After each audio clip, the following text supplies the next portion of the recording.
शम्मी कपूर जी का जीवन एक सुनहरी कहानी जो हर दिल में बसी है।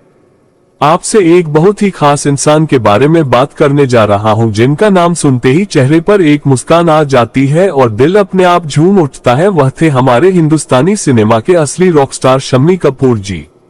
शम्मी कपूर जी का जन्म 10 अक्टूबर 1931 को मुंबई शहर में हुआ था। वह एक ऐसे घराने में जन्मे थे जिसे भारत की फिल्म इंडस्ट्री का शाही परिवार कहा जा सकता है। उनके पिता थे पृथ्वीराज कपूर जी, जो खुद एक महान अभिनेता रहे, और उनके बड़े भाई राज कपूर जी उस दौर के सबसे मशहूर और प्रतिभाशाली फिल्मकार थे।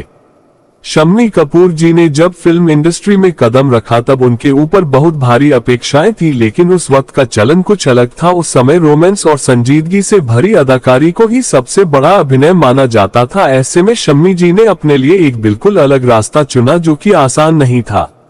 उनका अंदाज कुछ ऐसा था जैसे किसी ने पर्दे पर आजादी को जिंदा कर दिया हो। वह नाचते थे तो लगता था जैसे पूरी दुनिया थिरक रही है, वह मुस्कुराते थे तो लगता था जैसे आसमान में चांद खिल गया हो, और वह जब गाते थे तो दिल अपने आप झूम उठता था। शम्मी कपूर जी की पहली फिल्म थी जीवन ज्योति, जो 1953 में आई थी, परंतु वह फिल्म खास सफल नहीं रही। मगर उन्होंने हार नहीं मानी, उन्होंने लगातार मेहनत की और एक के बाद एक फिल्में की, पर असली सफलता उन्हें मिली 1956 में आई फिल्म तुमसा नहीं देखा से। इस फिल्म के बाद उन्होंने कभी पीछे मुड़कर नहीं देखा। दिल देके देखो, जंगली, तीसरी मंजिल, कश्मीर की कली, जानवर, अंदाज, ब्लफ मास्टर और एन इवनिंग इन पेरिस जैसी फिल्मों ने उन्हें युवाओं का सबसे बड़ा चहेता बना दिया था। वह सिर्फ अभिनेता नहीं थे, वह एक संपूर्ण मनोरंजन पैकेज थे, जिनकी फिल्में देखना किसी त्योहार से कम नहीं होता था। शम्मी कपूर जी की जो सबसे बड़ी खूबी थी वह थी उनकी ऊर्जा, उनका आत्मविश्वास और उनका अपना स्टाइल। उन्होंने अपने नृत्य और अभिनय में एक ऐसा अंदाज विकसित किया जिसे आज तक कोई कॉपी नहीं कर सका। वह एक फ्री स्पिरिट थे, उन्होंने कभी किसी ढांचे में खुद को सीमित नहीं किया। वह पर्दे पर जीते थे जैसे कोई परिंदा खुले आसमान में उड़ता है।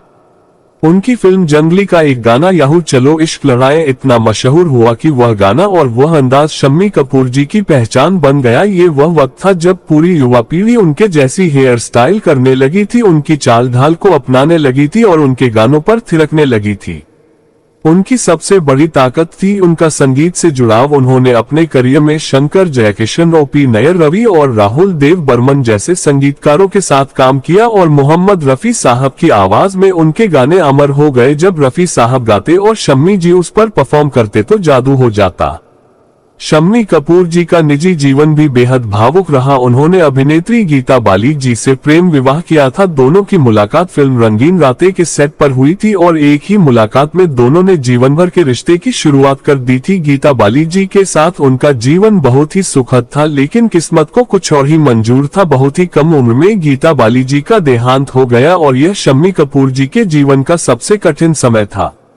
इसके बाद भी शम्मी जी ने अपने बेटे आदित्य राज कपूर की परवरिश में कोई कमी नहीं आने दी। वह एक सच्चे पिता थे और एक जिम्मेदार इंसान भी। उन्होंने अपने दर्द को कभी अपने चेहरे पर हावी नहीं होने दिया और सिनेमा की दुनिया को हंसी खुशी और उमंग से भरते रहे। 70 और 80 के दशक में उन्होंने चरित्र भूमिकाएं निभानी शुरू की, लेकिन उनका वही पुराना जादू बरकरार रहा। उन्होंने मनमोहन देसाई की फिल्म परवरिश में अमिताभ बच्चन के साथ काम किया और दर्शकों ने उन्हें उतना ही पसंद किया जितना नायक के रूप में किया था। वह एक तकनीकी प्रेमी भी थे। जब इंटरनेट भारत में नया नया आया था तो सबसे पहले उसे अपनाने वालों में शम्मी कपूर जी थे। वह रेडिफ और याहू जैसी वेबसाइटों पर सक्रिय रहते थे और उनका एक निजी वेबसाइट भी था। इंटरनेट के जमाने में भी वह युवाओं से जुड़ते रहे और उन्हें नई तकनीक का इस्तेमाल करना सिखाते रहे। शम्मी कपूर जी का व्यक्तित्व एकदम अलग था। वह हमेशा मुस्कुराते रहते थे, वह सबके साथ प्रेम से बात करते थे और उनके पास बैठने वाला व्यक्ति कभी भी खुद को अकेला महसूस नहीं करता था। वह दिल अजीज थे। उनकी आंखों में हमेशा एक चमक रहती थी जो ये बताती थी कि वह जीवन को पूरे जोश और जुनून से जीते थे। उनका जीवन एक प्रेरणा है कि चाहे कितनी भी कठिनाइयां आए, इंसान को कभी हार नहीं माननी चाहिए और अपने अंदर के कलाकार को हमेशा जिंदा रखना चाहिए।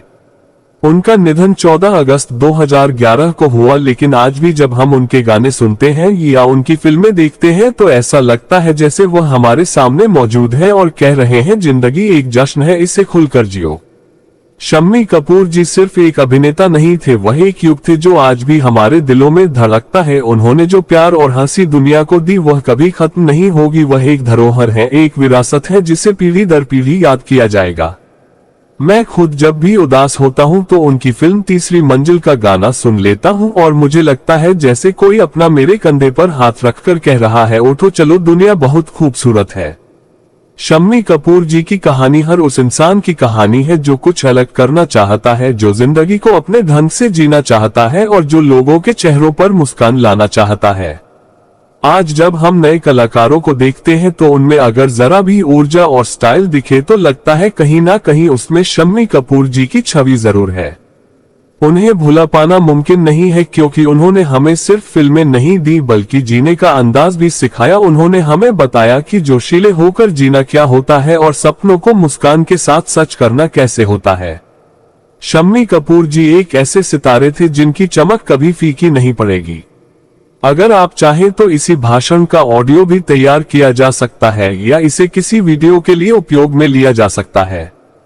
क्या आप इसे किसी विशेष मंच पर सुनाने जा रहे हैं या किसी प्रोजेक्ट के लिए उपयोग कर रहे हैं? बता दे तो मैं उसमें और मदद कर सकता हूं।